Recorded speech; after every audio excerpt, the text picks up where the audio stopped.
നമോ നാരായണായ. മഹാഭാഗവതം അധ്യായം 11. അപ്പോൾ നമ്മൾ കഴിഞ്ഞ വീഡിയോയിൽ പറഞ്ഞു നിർത്തിയത് തൂണിൻ്റെ മധ്യഭാഗം തട്ടിപ്പിളർന്നുകൊണ്ട് നരസിംഹമൂർത്തി പുറത്തേക്ക് ചാടി വീണു. അപ്പോൾ ഈ അത്യത്ഭുതമായിട്ടുള്ള ഈ മഹാഭീതി ജനിപ്പിക്കുന്ന ഈ ഘോര സത്വത്തെ കണ്ട് പ്രഹ്ലാദനങ്ങ് പേടിച്ച് വിറച്ചുപോയി. അസുരന്മാര് തൻ്റെ മായ കൊണ്ട് തന്നെ കൊല്ലാൻ വേണ്ടിയിട്ട് നിർമ്മിച്ച വല്ല ഭൂതവുമായിരിക്കും അതെന്നാണ് കുഞ്ഞ് സംശയിച്ചത്. അപ്പോൾ വല്ലാതെ പേടി തോന്നിയപ്പോൾ തൻ്റെ ഉള്ളിൽ പ്രതിഷ്ഠിച്ചിട്ടുള്ള ശ്രീനാരായണനെ തന്നെ ധ്യാനിച്ചുകൊണ്ട് അഞ്ജലിബദ്ധനായി അവനങ്ങനെ നിന്നു. അപ്പോൾ അസുരപ്രവീണനായ ഹിരണ്യകശിപുവിനെ വധിക്കാനായി കാരുണ്യവരാനിധിയായ ശ്രീ ഹരികമലാവല്ലഭൻ നരനും മൃഗവുമല്ലാത്ത നരസിംഹരൂപത്തിൽ പകലും രാത്രിയുമല്ലാത്ത സന്ധ്യാസമയത്ത് തിരുവവതാരം ചെയ്തിരിക്കുകയാണ്. നാൻമുഖൻ പോലും ആ ഭീകര രൂപം കണ്ട് ഭയചകിതനായി. ഹിരണ്യകശിപു ആ ജന്തുവിനെ വെട്ടിമുറിക്കാനായിട്ട് വാളും വീശിക്കൊണ്ട് മുമ്പോട്ടെടുത്തു. അവർ തമ്മിൽ അത്യുഗ്രമായ ഒരു ദ്വന്ദ്വ യുദ്ധം നടന്നു. യുദ്ധമധ്യേ ദൈത്യേന്ദ്രന്റെ വാളും പരിചയം ദൂരെ തെറിപ്പിച്ചിട്ട് ദൈത്യാരി അവനെ കവാടദ്വാരത്തിൽ വെച്ച് ചാടിപ്പിടിച്ച് വലിച്ച് വാതിൽപ്പടിമേൽ ഇരുന്ന് തൻ്റെ തിരുമടിയിൽ മലർത്തി കിടത്തി കൂർത്തുമൂർത്ത നഖങ്ങൾ കൊണ്ട് അവൻ്റെ മാറിടം കുത്തിക്കീറി പിളർന്ന് കുടുകുട പുറത്തേക്ക് ഒഴുകി വന്ന ചോര തൃക്കരങ്ങളാൽ വാരിക്കോരി തിരുമയാസകലം പൂശി നീണ്ട കുടൽമാലകൾ വലിച്ചു പറിച്ച് തിരുവക്ഷസിൽ അണിഞ്ഞുകൊണ്ട് ലോകം മുഴുവനും നടുങ്ങുമാറ് വീണ്ടും ഒന്നുകൂടി ഗർജിച്ചു. മനുഷ്യനും മൃഗവുമല്ലാത്ത നരസിംഹം, പകലും രാത്രിയുമല്ലാത്ത സന്ധ്യാസമയം, അകത്തും പുറത്തുമല്ലാത്ത വാതിൽപ്പടി, ആകാശവും ഭൂമിയുമല്ലാത്ത മട്ടുപ്പാവിൽ ഭഗവാന്റെ ഉത്സംഗം, ആയുധങ്ങളല്ലാത്ത ഭഗവാന്റെ നഖങ്ങൾ. ഈ വിധം അവൻ്റെ വരമനുസരിച്ച് തന്നെ ശ്രീമാധവൻ അവനെ നിധനം ചെയ്തു. അനന്തരം ദൈത്യേന്ദ്രന്റെ അനുചരന്മാരായി അവിടെ കാണപ്പെട്ട സർവ്വദാനവന്മാരെയും നരസിംഹമൂർത്തി നിമിഷം നേരം കൊണ്ട് സംഹരിച്ച് പ്രപഞ്ചമാകെ പ്രകമ്പിതമായി. ഭഗവാന്റെ കോപം അടങ്ങുന്നില്ല. തൃക്കണ്ണിൽ നിന്നും തീക്കട്ടകളാണ് ഉതിരുന്നത്. ചക്രധാരിയുടെ ഉഗ്ര കോപാഗ്നിയിൽ ഭുവനം പോലും എരിഞ്ഞു പോകുമോ എന്ന് പത്മസംഭവൻ പരിഭ്രമിച്ചു. സപ്തസാഗരങ്ങളും ഇളകിമറിയാൻ തുടങ്ങി. പർവ്വതങ്ങളും പ്രകമ്പിതങ്ങളായി കുലുങ്ങിത്തുടങ്ങി. ഈ ആപത് ഘട്ടത്തിൽ എന്താണ് വേണ്ടതെന്ന് ബ്രഹ്മദേവനും അമരന്മാരും ബ്രഹ്മർഷികളും എല്ലാവരും കൂടിച്ചേർന്ന് ആലോചിച്ചു.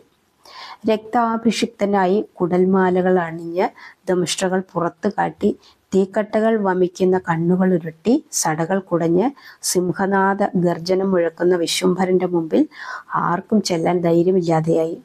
ഇന്ദ്രാദി അഷ്ടദിക്പാലകന്മാർ നിന്ന് വിറയ്ക്കാൻ തുടങ്ങി. നാരദൻ തൻ്റെ വീണയിൽ നാരായണ സ്തോത്രങ്ങൾ അനവരതം പാടി. ദേവഗന്ധർവ കിംപുരുഷന്മാർ പരംപുരുഷന്റെ തിരുനാമങ്ങൾ വാഴ്ത്തി സ്തുതിച്ച് നൃത്തം ചെയ്തു. എന്നിട്ടും നരസിംഹമൂർത്തി ശാന്തനാകുന്നില്ല. അദ്ദേഹത്തിൻ്റെ മുഖത്തുള്ള ക്രൗര്യം ഒന്നിനൊന്ന് വർദ്ധിക്കുന്നതേയുള്ളൂ. ഭക്തനായ പ്രഹ്ലാദനെ കൊണ്ടല്ലാതെ മറ്റാരെ കൊണ്ടും ആ ഉഗ്ര നരസിംഹമൂർത്തിയെ ശാന്തനാക്കാൻ സാധ്യമല്ലെന്ന് മനസ്സിൽ ഗ്രഹിച്ച് നാൻമുഖൻ ആ ബാലന്റെ അന്തികത്തിൽ ചെന്ന് വാത്സല്യപൂർവം പറഞ്ഞു: കുമാര, കോപിഷ്ഠനായിരിക്കുന്ന നരസിംഹമൂർത്തിയെ നീ പോയി സമാധാനപ്പെടുത്തൂ. ഇല്ലെങ്കിൽ അദ്ദേഹത്തിന്റെ കോപാഗ്നിയിൽ ഈ ലോകം നശിക്കും. കുഞ്ഞെ, നീ അദ്ദേഹത്തിന്റെ അടുക്കലേക്ക് ചെല്ലൂ. ഭക്തനായ നിന്നെ കാണുമ്പോൾ അദ്ദേഹത്തിന്റെ കോപം താനേ അടങ്ങും. ബ്രഹ്മാവായ ഞാനാണ് നിന്നോടിത് പറയുന്നത്. ചെല്ലു കുമാര, പേടിക്കാതെ അടുത്ത് ചെല്ലൂ. അദ്ദേഹം സാക്ഷാൽ മഹാവിഷ്ണുവാണ്, നിന്റെ നാരായണനാണ് എന്ന് പറഞ്ഞു. അപ്പോൾ വിരിഞ്ചോക്തികൾ കേട്ട് പ്രഹ്ലാദൻ ശ്രീനാരായണ നാമം ജപിച്ച് തൊഴുതുകൊണ്ട് നരസിംഹമൂർത്തിയുടെ സന്നിധാനത്തിലേക്ക് സാവധാനം നടന്നു ചെന്നു. അവിടെ നിന്നുകൊണ്ട് തന്നാലാവുന്ന വണ്ണം വൈകുണ്ഠപതിയെ അവൻ വാഴ്ത്തി സ്തുതിച്ചു. അനന്തരം പൊട്ടിക്കരഞ്ഞുകൊണ്ടവൻ അദ്ദേഹത്തിൻ്റെ തൃപ്പാദ മലരുകളിൽ വീണ് നമസ്കരിച്ചു. കണ്ണുനീരുകൊണ്ട് ആ കഴൽ മലരുകളെ കഴുകി തന്നെ സ്തുതിച്ച് തൻ്റെ പാദങ്ങളിൽ വീണ് കരയുന്ന പ്രഹ്ലാദകുമാരനെ കണ്ടപ്പോൾ കരുണാനിധിയായ കമലാകാന്തന്റെ വദനത്തിൽ വ്യാപിച്ചിരുന്ന കോപ രൗദ്രഭാവങ്ങൾ മറഞ്ഞ് തൽസ്ഥാനത്ത് ഭക്തവാത്സല്യം തുളുമ്പിയ ഒരു മന്ദസ്മിതം തെളിഞ്ഞു. കോപാരുണിമങ്ങളായിരുന്ന രക്തരൂക്ഷ നയനങ്ങൾ ശാന്തങ്ങളായി അവയിൽ നിന്നും കൃപാരസം വഴിഞ്ഞൊഴുകി. അദ്ദേഹം പ്രഹ്ലാദനെ തൃക്കരങ്ങളാൽ വാരിയെടുത്ത് തൻ്റെ വശസ്സിനോട് ചേർത്ത് ആശ്ലേഷിച്ചുകൊണ്ട് അവൻ്റെ ശിരസിൽ 1000 വാത്സല്യ ചുംബനങ്ങൾ അർപ്പിച്ചു. ഭക്തനോടുണ്ടായ കാരുണ്യാതിരേകത്താൽ തീ ജ്വലിച്ചുകൊണ്ടിരുന്ന ഭഗവാന്റെ നേത്രദ്വയങ്ങളിൽ നിന്നും അശ്രുക്കൾ അടർന്നു വീണു. ഭഗവാന്റെ ഭക്തവാത്സല്യം കണ്ടപ്പോൾ ബ്രഹ്മാദി ദേവകളുടെ കണ്ണുകളിലും സന്തോഷാശ്രുക്കൾ നിറഞ്ഞു. നിഷ്കാമവും നിഷ്കളങ്കവുമായ ഭക്തിയായിരുന്നു പ്രഹ്ലാദനുണ്ടായിരുന്നത്.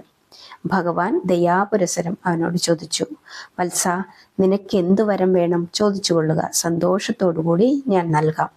പ്രഹ്ലാദൻ തൊഴുതുകൊണ്ടുണർത്തിച്ചു, ഭഗവാനെ, അടിയന് യാതൊന്നിനോടും മോഹമില്ല. ആയതിനാൽ വരമൊന്നും അടിയന് ആവശ്യമില്ല. കാമക്രോധാദി വികാരങ്ങളോ പാപചിന്തകളോ അടിയന്റെ മനസ്സിൽ കയറാതിരിക്കുവാൻ നിൻ തിരുവടി അനുഗ്രഹിക്കണം. കൂടാതെ അടിയന്റെ പിതാവ്, അദ്ദേഹം എത്ര തന്നെ ദുഷ്ടനാണെങ്കിലും അടിയന്റെ അച്ഛനാണ്.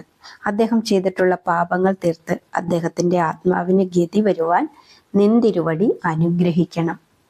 അസുര സമ്രാട്ടായിരുന്ന അദ്ദേഹം ദേവപ്രിയനായ നിന്തിരുവടിയോട് വൈര്യം കാണിച്ചത് വംശസ്നേഹം കൊണ്ടാണ്. മകനായ അടിയനോട് കാണിച്ച വൈരാഗ്യത്തിനും കാരണം അത് തന്നെയാണ്. കൂടാതെ നിന്തിരുവടിയുടെ സാക്ഷാൽ രൂപത്തിൽ അടിയന് ദർശനം തരണം.